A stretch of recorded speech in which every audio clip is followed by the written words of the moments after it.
So hello friends, once again welcome to my YouTube channel. दोस्तों मैं Prince Dwivedi स्वागत करता हूं आपका अपने यूट्यूब चैनल पे। दोस्तों आज की इस वीडियो में हम अपने सीरीज को बढ़ाते हुए article 14 of the Indian constitution को पढ़ने वाले हैं, जो कि बहुत डिटेल में होगा और कंप्लीट लेक्चर होगा। दोस्तों वीडियो ज़्यादा लंबी नहीं बट थोड़ा सा होगी, क्योंकि हम इस वीडियो को डिटेल में पढ़ेंगे। इस आर्टिकल 14 को हम डिटेल में कवर करेंगे, क्योंकि दिखने में तो बहुत छोटा आर्टिकल है, लेकिन इसके अगर हम डिटेल में जाएं तो बहुत सारी बारीकियां हैं जो हमें नहीं पता है। इसलिए इस वीडियो को हम स्टार्ट करते हैं बिना टाइम वेस्ट किए हुए। बट अगर आप हमारे चैनल पे नए हो तो चैनल को सब्सक्राइब जरूर कर दो, बेल आइकन को भी प्रेस कर दो और अपने ज़्यादा से ज़्यादा दोस्तों के पास इस वीडियो को शेयर करो, जिससे उनको भी इस आर्टिकल के बारे में ब्रीफ इंफॉर्मेशन मिल सके।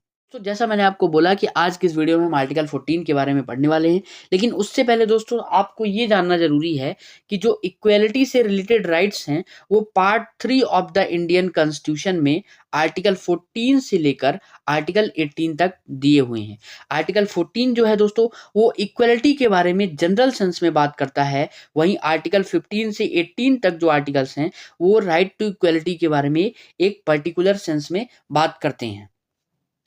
राइट टू इक्वलिटी जो है इन जनरल सेंस में वो आर्टिकल 14 में दिया है, और इसी के बारे में आज हम पढ़ने वाले हैं दोस्तों। तो दोस्तों अगर इसकी वर्डिंग पढ़ें हम तो हमें क्या पता चलता है कि the state shall not deny to any person equality before the law और the equal protection of the laws within the territory of India. तो दोस्तों ये वर्डिंग पढ़ने के बाद आर्टिकल 14 की हमें ये पता चलता है कि ये जो आर्टिकल 14 है ये एक निगेटिव लैंग्वेज में लिखा गया है। अब आप बोलोगे कैसे? तो देखो दोस्तों, यहाँ पे क्या बोला है, the state shall not deny to any person. सबसे पहले तो यहाँ पर्सन का मतलब होता है both person, natural person as well as legal person. Natural person जैसे हम लोग हैं, ठीक है, और लीगल पर्सन जैसे कि कंपनी, ठीक है। तो ये जो पर्सन का मतलब होता है दोनों होता है, natural person as well as legal person. Clear है दोस्तों? अब देखो यहाँ the state shall not deny, यहाँ बोल रहा है कि स्टेट किसी को भी मना नहीं करेगा। कहने का मतलब यहाँ स्टेट को रोका जा रहा है कि स्टेट तुम किसी के साथ इनइक्वालिटी नहीं करोगे। स्टेट ये जो आर्टिकल 14 है दोस्तों ये कहता है कि स्टेट तुमको हम इक्वलिटी करने के लिए नहीं बोल रहे हैं, हम ये नहीं बोल रहे हैं कि तुम सबके साथ इक्वलिटी करो, बट आर्टिकल 14 में तुमको हम ये बोल रहे हैं कि तुम किसी के साथ इनइक्वलिटी मत करो। यहाँ पे निगेटिव लैंग्वेज का यूज किया गया है दोस्तों, इसीलिए हम बोल सकते हैं कि आर्टिकल जो 14 है of the Indian constitution is written in the negative language. Clear है दोस्तों? यहाँ पे अब देखो दोस्तों, देखते हैं कि जो आर्टिकल 14 है उसको कौन कौन क्लेम कर सकता है। ठीक है, तो सबसे पहले तो कोई भी पर्सन जो कि टेरिटरी ऑफ इंडिया के अंदर, ठीक है, with in the territory of India के अंदर कोई भी पर्सन, चाहे वो नेचुरल पर्सन हो चाहे लीगल पर्सन हो, आर्टिकल 14 को क्लेम कर सकता है। Not limited to Indian citizen only. कहने का मतलब दोस्तों कि जो आर्टिकल 14 है it is available to citizens as well as non citizens. ठीक है, it is available to citizens as well as non citizens. हाँ, यहाँ पे मैं आपको एक वो बता रहा हूँ दोस्तों, ट्रिक बता रहा हूँ। 15, 16, 18 सब क्लॉज 2, 19, 29 एंड 30, ये ऐसे आर्टिकल हैं दोस्तों जो सिर्फ और सिर्फ सिटीजन ऑफ इंडिया को दिए गए हैं। मतलब कि article 15, article 16, article 18 sub clause 2, article 19, article 29 and article 30, these rights are available only to the citizen of India.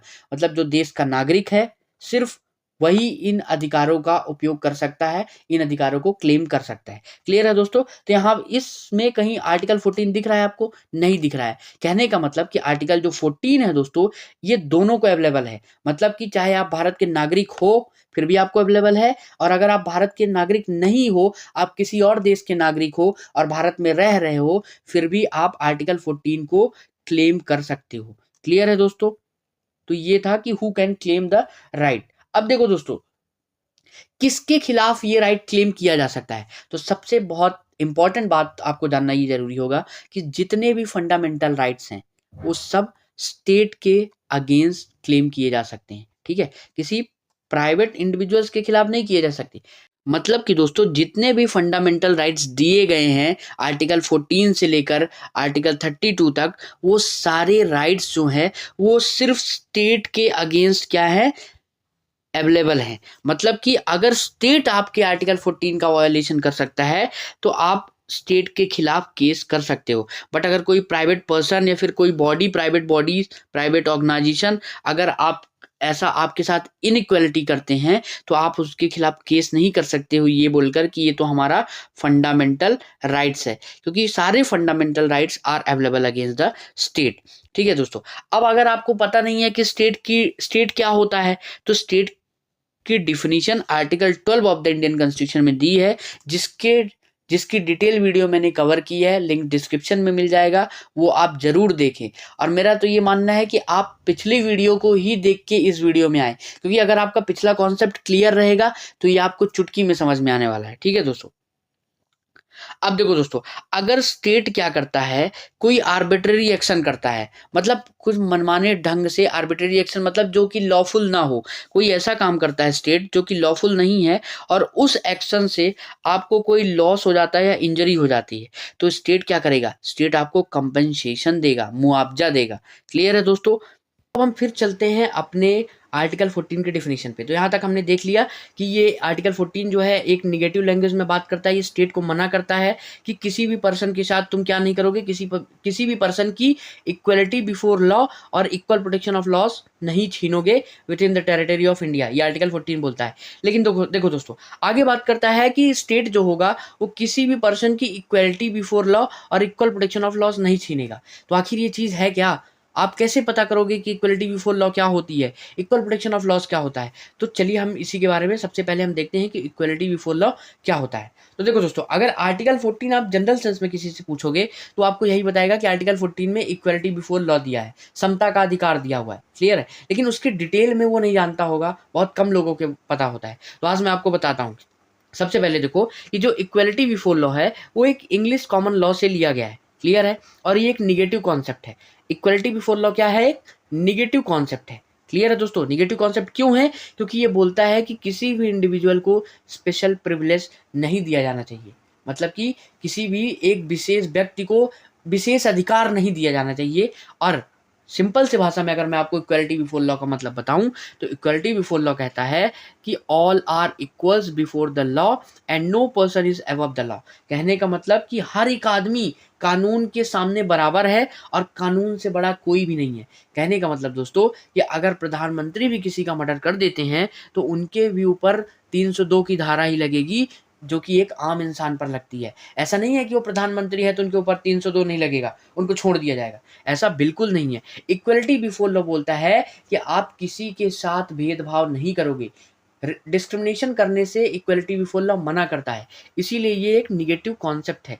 Clear है दोस्तों। इसको एक बहुत अच्छे एग्जांपल से समझाता हूं मैं आपको, कभी नहीं भूलेगा जिंदगी भर, जब तक आप जिंदा रहोगे तब तक मेरा नाम याद रखोगे कि हाँ मैंने समझाया था।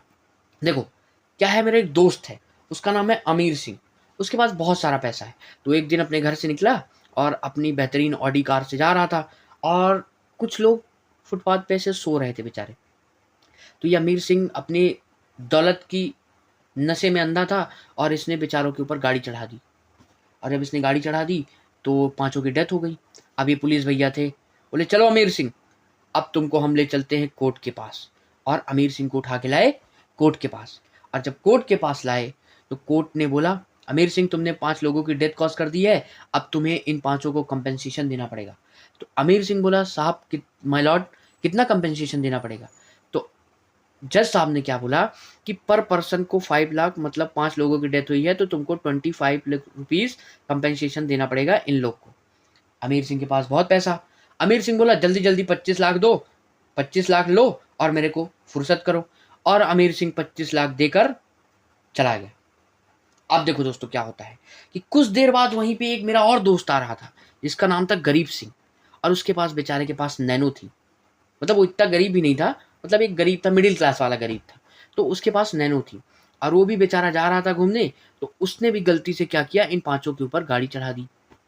अब इन पांचों के ऊपर गाड़ी चढ़ा दी, इन पांचों की डेथ हो गई। अब ये पुलिस भैया फिर आए, बोले अरे गरीब सिंह तुमने भी गाड़ी चढ़ा दी, तुम भी चलो कोर्ट के पास। अब गरीब सिंह को भी कोर्ट के पास लाया गया। अब कोर्ट ने बोला कि तुम्हें भी कंपनसेशन देना पड़ेगा। तो गरीब सिंह बोला, माय लॉर्ड कितना देना पड़ेगा? तो जज साहब ने बोला कि आमिर सिंह ने 25 लाख रुपीस दिया है, पर पर्सन 5 लाख रुपीस, तो तुमको भी 25 लाख रुपीस देना पड़ेगा। जज साहब ने बोला कि ये इक्वलिटी है, क्योंकि आमिर सिंह को भी 25 लाख देना पड़ा और तुमको भी 25 लाख देना पड़ेगा, ये इक्वलिटी है। इस कॉन्सेप्ट को बोलते हैं दोस्तों इक्वलिटी बिफोर लॉ, जो कि हमने यहाँ पे पढ़ा कि किसी भी इंडिविजुअल को स्पेशल प्रिविलेज नहीं दिया जाएगा, मतलब there should be no discrimination, कोई भेदभाव नहीं होगा। इसीलिए यहाँ पे दोनों को 25-25 लाख रुपए देना पड़ा, आमिर सिंह को भी 25 लाख रुपए और गरीब सिंह को भी 25 लाख रुपए। अब एक बात बताओ दोस्तों, आमिर सिंह के लिए तो 25 लाख देना एक चुटकी बजाने जैसा है, बट गरीब सिंह को 25 लाख देने में तो उसको बेचारे को अपना घर बेचना पड़ेगा। तो क्या ये जस्टिस है दोस्तों? क्या ये न्याय है? ये न्याय नहीं है। क्यों? क्योंकि आमिर सिंह तो बहुत अमीर है, बट गरीब सिंह बेचारा गरीब है।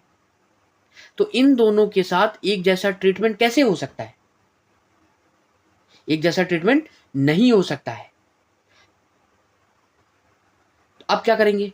इन दोनों के साथ एक जैसा ट्रीटमेंट नहीं हो सकता, तो इसीलिए अगले कॉन्सेप्ट को बोला गया है equal protection of loss. Equal protection of loss दोस्तों कॉन्स्टिट्यूशन ऑफ यूएसए से लिया गया है, अमेरिका के संविधान से लिया गया है, और ये एक पॉजिटिव कॉन्सेप्ट है। पॉजिटिव कॉन्सेप्ट क्यों है दोस्तों?